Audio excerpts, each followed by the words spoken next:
A questão da habitação no Brasil, eu acho que ela ganha uma relevância maior com o êxodo rural que acontece a partir de um certo momento. Quando a gente pensa na questão da habitação, nós somos muito tentados a pensar nas grandes cidades e nas questões urbanas. Por isso que, quando as pessoas passaram a morar mais na cidade, essa questão passou a ser mais relevante ainda. Uma série de desafios relacionados à habitação. Nos estudos que nós fizemos aqui na FGV, no Centro de Estudos em Microfinanças e Inclusão Financeira, nós tivemos como um foco maior as questões ligadas ao crédito dentro desses desafios relacionados à habitação. Quando nós pensamos na questão histórica, principalmente no Brasil, sem dúvida nenhuma, o programa Minha Casa Minha Vida foi um marco, porque programas anteriores, apesar de terem promovido alguns avanços, eles jamais chegaram à população mais pobre do país. A principal diferença do Minha Casa Minha Vida é um aporte suficiente de recursos para que os valores das prestações das casas coubesse dentro do bolso, do orçamento das famílias de uma renda mais baixa. Entretanto, os estudos que nós fizemos mostram que talvez o pêndulo tenha ido longe demais nesta linha. Essa é uma questão. O subsídio chegava a 95% das unidades habitacionais. E aqui vale dizer o seguinte, que estamos falando do Minha Casa Minha Vida faixa 1. Até o final de 2014, o faixa 1 ele se referia às unidades habitacionais destinadas a uma camada da população que tivesse uma renda familiar que não ultrapassasse R$ 1.600 por mês. Concretamente, quando se fala em tecnologia de crédito e numa certa inspiração advinda das microfinanças, nós estamos falando de alguns elementos, alguns mecanismos. Talvez o mais conhecido deles seja a presença de um agente de crédito. Um agente de crédito é alguém que tem uma relação com a população local, alguém que tem um conhecimento maior da realidade, do entorno no qual as pessoas vivem, e ele é capaz de não só selecionar no mundo do microcrédito potenciais pessoas tomadoras de crédito, mas, além de selecionar, ele é capaz de analisar e monitorar essas pessoas depois que o crédito já foi concedido. Porque aqui tem uma questão muito importante.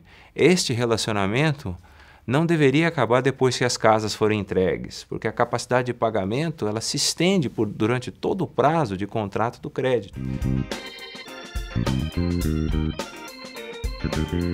E isso tem um efeito direto sobre duas coisas. O subsídio, que nós já falamos, que provavelmente foi muito alto.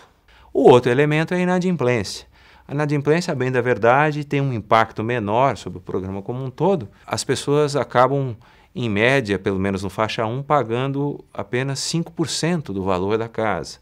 Então, do ponto de vista financeiro, a inadimplência ela é, ainda que muito elevada, a inadimplência várias vezes, é quase 10 vezes maior do que em um crédito habitacional normal.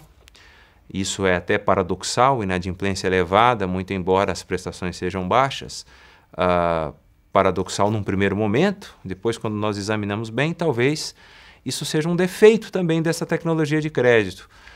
Não há uma sinalização para as pessoas que aquilo seja um crédito.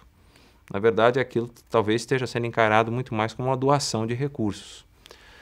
Então, esses dois, a questão da inadimplência e do subsídio, elas podem ser afetadas positivamente pela adoção de uma tecnologia adequada. Acredito que o agente de crédito seja uma maneira concreta de colocar isso em prática. Quando nós pensamos nos desafios da política habitacional no Brasil, em particular do Minha Casa Minha Vida, primeiro é inescapável levar em consideração que o Brasil vive uma realidade fiscal diferente da que vivia anteriormente. Então, o desafio número 1, ele está relacionado a como é que nós vamos manter as políticas habitacionais que cheguem de fato à população mais pobre diante ou com recursos em uma escala menor. Um desafio relacionado a esse primeiro, eu colocaria também como desafio, é como levar em consideração, como incorporar estas questões da proximidade e lá das microfinanças, do microcrédito, o agente de crédito em particular, como incorporar isso a programas habitacionais governamentais. O próprio governo tem programas de microcrédito bastante interessantes, como é o caso do Banco do Nordeste. A Caixa também tem iniciativas interessantes. Então, o desafio número 2 seria como fazer essa incorporação. No nosso estudo, nós mostramos muito claramente que há potencial para essa incorporação. Mas fazer, colocar em prática, é um segundo desafio bastante relevante.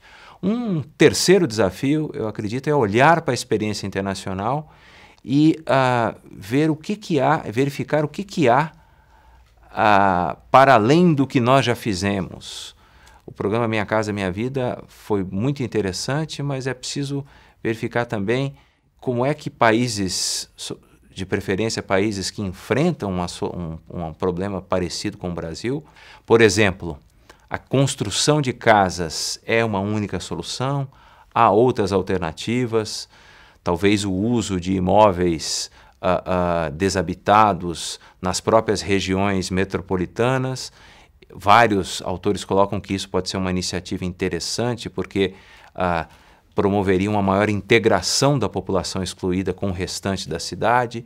Enfim, então eu acredito que esses 3 desafios podem ser os grandes desafios do momento de hoje que a política habitacional e Minha Casa Minha Vida vivem.